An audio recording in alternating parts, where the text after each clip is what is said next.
Ici, avant, on entendait le mugissement des bœufs, Mmh. le bêlement des moutons, le cuinement des cochons. Ça couine un cochon? Ah ouais, ça cuine.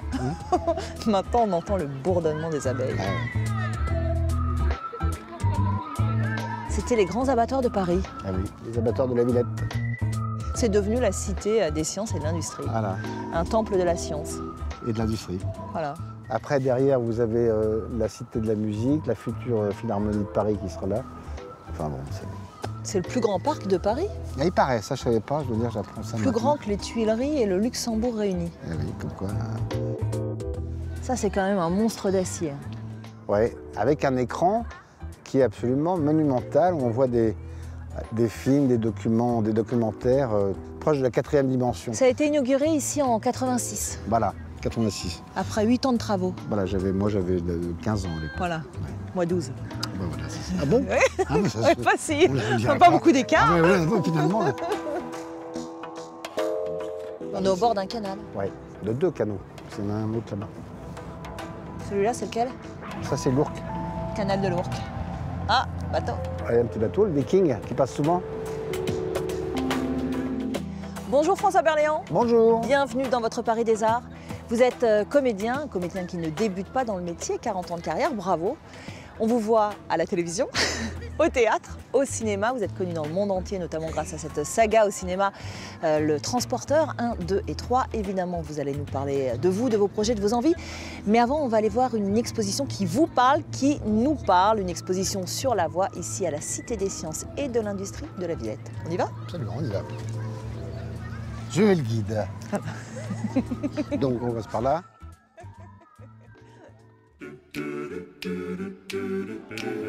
La voix, c'est bien sûr le principal moyen de communication, le support du langage. Elle traduit nos émotions, nos envies, nos désirs. C'est le plus ancien instrument de musique au monde.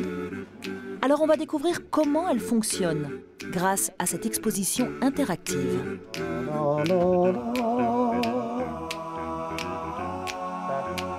Ça, c'est la voix que vous avez, que les gens entendent. Est-ce que ça, c'est vraiment la voix que les gens entendent quand ils vous écoutent? Est-ce qu'elle est très très différente de... Ah oui, elle est très différente, elle est beaucoup plus grave. Oui. Ouais.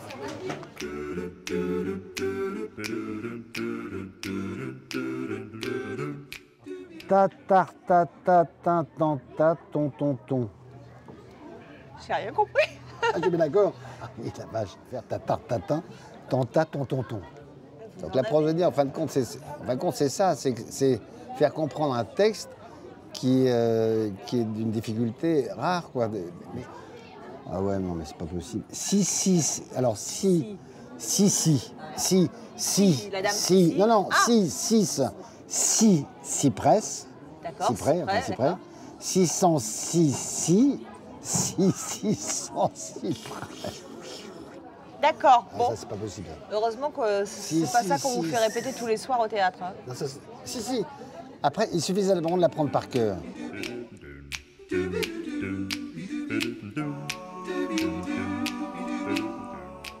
Ça vous a toujours fait rêver de commenter un match de foot à la télé, non? Jouer.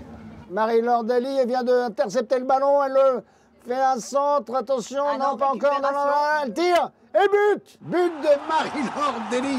Un but formidable qui laisse Pontoise, la gardienne des Pays-Bas. Ils ont toujours une façon de faire, les commentateurs, assez rigolos, quoi.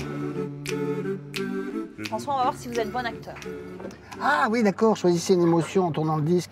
Travaillez. D'accord. Bonjour, comment ça va? Tu es sûr qu'il ne s'est rien passé ce matin? Colère, Ah, c'est la impossible, colère. Si, la colère, vous êtes en colère. Bonjour, comment ça va? T'es sûr qu'il ne s'est rien passé ce matin? La tristesse. Voilà.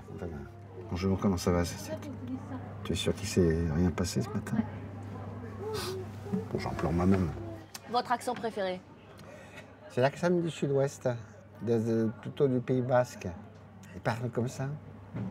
Ils ont bonjour, comment ça va? Mais vous êtes sensible aux voix? Ah oui, très. Et pas du tout parce que c'est mon métier, mais parce qu'il se trouve que quand j'ai commencé, je faisais des imitations.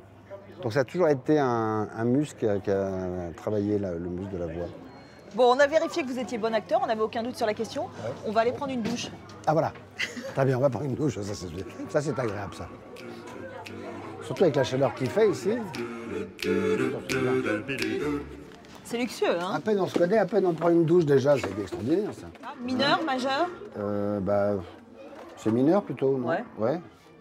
Ne vous déplaise en dansant la javanaise, nous aimions le temps d'une chanson.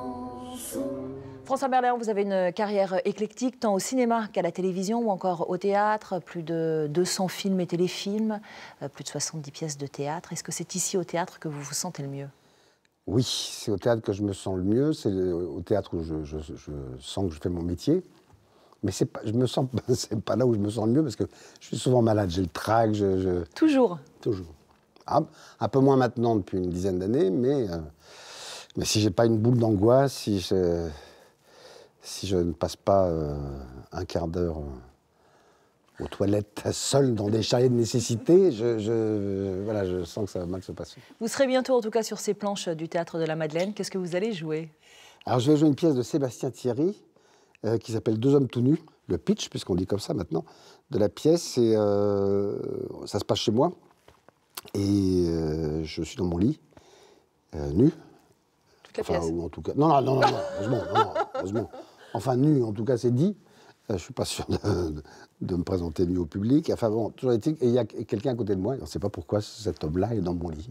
Et c'est à partir du 15 septembre. À partir du 15 septembre. Bon, on va revenir un peu sur votre carrière. Je sais que vous n'aimez pas tellement qu'on dise de vous que vous êtes un boulimique. Néanmoins, vous enchaînez quand même pas mal les tournages. Est-ce que c'est parce que vous ne savez pas dire non? Alors, je ne sais pas dire non, et puis et puis il y a les impôts, et puis il y a les... pour être un peu cynique. Non, mais c'est surtout que j'ai l'impression, c'est une angoisse de mort. Je me dis que si j'ai pas de projet... Enfin, c'est plus d'avoir des projets dans cette tête à long terme que d'être boulimique. Enfin, je suis pas si boulimique que ça. Ouais, je suis boulimique. Vous avez 40 ans de métier, mais un succès qui est arrivé un petit peu sur le tard. Comment est-ce que vous avez vécu cette reconnaissance tardive? Ah, bah, très bien, moi. Très bien, c'est plutôt comment j'ai vécu le succès, parce que moi, j'ai fait mon métier, j'ai commencé à vraiment très bien travailler vers 45... Enfin, très bien travailler, de façon plus exposée au public à partir de 45-46 ans. Mais avant, moi, je faisais du théâtre, j'arrêtais pas. Je faisais du théâtre avec les plus grands metteurs en scène de théâtre subventionnés. Donc pour moi, le métier, c'était le théâtre. Et subventionné, en plus. Alors écrivez. SOS stop, SOS stop. Dérivons Est-Ouest stop. Océan Indien stop. Suite naufrage Neptune stop. SOS stop, SOS stop. Bon, en tout cas, très concrètement, on se retourne sur vous sans arrêt dans la rue depuis que vous avez enfilé le costume du méchant directeur du pensionnat dans Les Choristes. Oui. Oh, mais non seulement on se retourne, mais on m'arrête. Et puis, plus maintenant, parce que là, c'est un peu fini, mais c'est oublié. Mais je sais qu'au début, j'avais souvent des parents d'enfants visiblement passage qui m'accostaient et qui disaient « Tu vois, c'est le méchant directeur des choristes. Si tu continues à travailler aussi mal à l'école, je te jure, tu vas aller chez lui. » Rassemblement! Tout le monde à la cour! Rassemblement! Silence! Silence! Monsieur Mathieu, action. Réaction! Quoi? Je connais pas de chanson. Une chorale.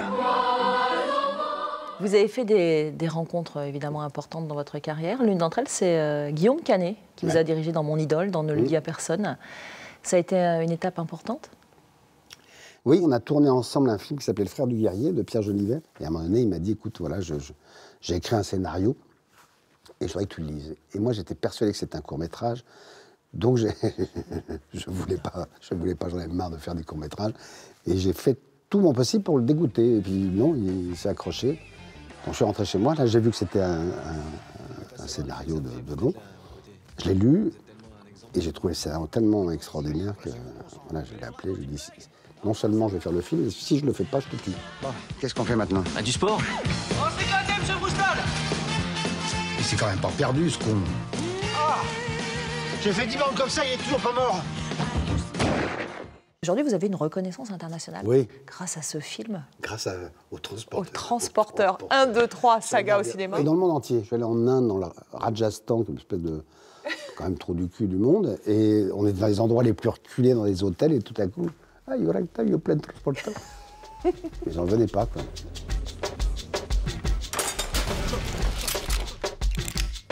S'il y en a un qui bouge, je le descends. Personne ne bouge.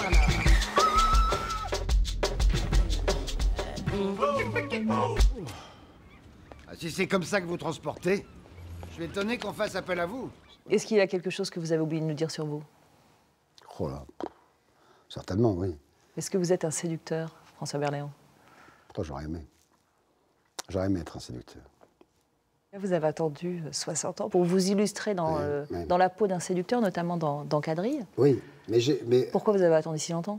Oh il faut demander ça au metteur en scène. C'est sûr qu'avec ma gueule, j'avais pas joué des... C'était une belle aventure, Quadrille? Ah oui, très.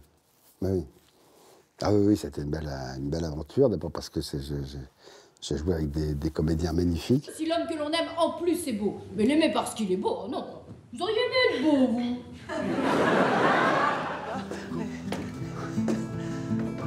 Et dans son Paris des Arts, François Berléand nous emmène à la rencontre de Michael Chouflikir. Il a joué avec lui dans la pièce Quadrille. Il est régisseur au théâtre Édouard VII. Il est aussi plasticien et compose à partir de tout ce qui lui tombe sous la main. Bonjour. Bonjour. Bienvenue. Merci. Voilà. Michael Chouflikir. Ça ne s'invente pas. Je lui ai dit de changer de nom parce que... Mais bon, il m'a dit, mais tous les grands noms étaient pris. Picasso, tout ça, Miro. Voilà. Donc, vous voyez, c'est un peu... Vous voyez, il y a tout pompé à Mondrian, vous voyez. Sauf quoi? Pourquoi tu ris?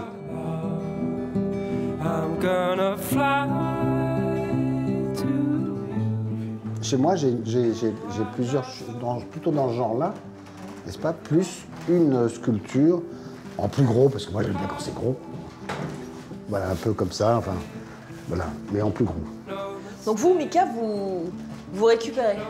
Vous récupérez vous penchez, vous récupérez des bouts de papier, des bouts de ferraille que vous trouvez sur les chantiers au gré de vos balades, vous les mettez dans votre poche et dans après... les théâtres aussi, quand on a fini de reconstruire le décor, des choses qui vont partir à la benne mais qui m'inspirent, je les récupère. Mais c'est pas que de la récupération. Est-ce que vous pouvez nous parler un peu de ce travail? C'est New York. Un jour, en posant une composition murale sur la table en attendant qu'elle sèche, j'ai vu une ville qui s'érigeait. C'est le pont de Brooklyn? Ouais. Mais il n'est pas fini, là? Si, elle est terminée. Ça, c'est terminé, d'accord, ok. Bon, tu te bien avec ta... C'est qu'on sait jamais. On sait jamais, on s'en fout, surtout. Oui. Non, Bon, voilà. c'est un bon camarade de jeu, François. Ah, François, ouais, c'est plus qu'un camarade. C'est un peu le chef de troupe, quoi. On s'ennuie jamais avec lui. À jamais. Vous pourriez ne pas faire de bruit pendant une seconde. Je veux ouvrir la porte. Bah, je n'y touche pas. Voilà, merci. Est-ce que vous pourriez ne pas faire de bruit du tout? Du tout. Voilà, merci. Si vous pensiez que vous alliez vous débarrasser de moi comme ça, ça va? Ça va, toi? Oui. Mais c'est pas possible. On la quitte à la seconde. Bonjour. C'est Julie Farin. Julie Farin, c'est la bonne. C'est notre bonne de Quadrille, notre Quadrille. Alors, il nous a dit qu'il avait le trac, c'est vraiment vrai. C'est une catastrophe. C'est vrai? C'est catastrophique. Mais vraiment. Il n'a plus aucun humour, en fait. Avant de rentrer en scène, faut qu'on me foute la paix, quoi. Voilà, faut qu'on me foute la paix, puis il y a des gens qui ne comprennent pas. Voilà. Et donc, c'est là où tu te fais chier. Et c'est sans aucun trac que François a accepté de se soumettre à notre questionnaire du Paris des Arts. Retour le long du canal de l'Ourcq. Les toits en ardoise, la lumière, et puis la scène. Aujourd'hui, c'est le théâtre Édouard VII. Voilà, c'est un théâtre qui est très agréable parce qu'il y a un rapport salle-scène qui est magnifique. On se retrouve avec un théâtre de 700 places, mais en fin de compte, les gens sont très très proches. Les 400 coups, parce que c'est en plus mon quartier préféré, c'est tout le 9e, donc c'est la place Pigalle, c'est l'avenue Frochot, D'ailleurs, c'est drôle de voir Paris en noir et blanc maintenant, et puis de voir à quel point ça a changé. L'avenue Frochot, c'est une toute petite rue, c'est plutôt une cité privée, mais voilà, c'est un endroit justement où les gens ont pas trop les gens peuvent pas rentrer s'ils n'ont pas le code. Le tramway. Voilà, le tramway, ça me sidère. On a fait une fortification de plus. Je trouve ça assez inouï d'avoir fait ça. Il y a ce que les Verts appellent la coulée verte. Il y avait une ligne, là. Et donc on aurait pu servir de cet endroit pour faire le tramway. Mais nous, on a préféré emmerder tout le monde et faire un tramway qui ne fait pas le tour de Paris, qui ne le fera jamais d'ailleurs. Beauté. Beauté. Merci François Berléand. Merci à vous. Ainsi s'achève votre Paris des Arts. Vous pouvez bien sûr retrouver toutes les adresses de François Berléand sur notre site internet france24.com. Je vous dis à très vite.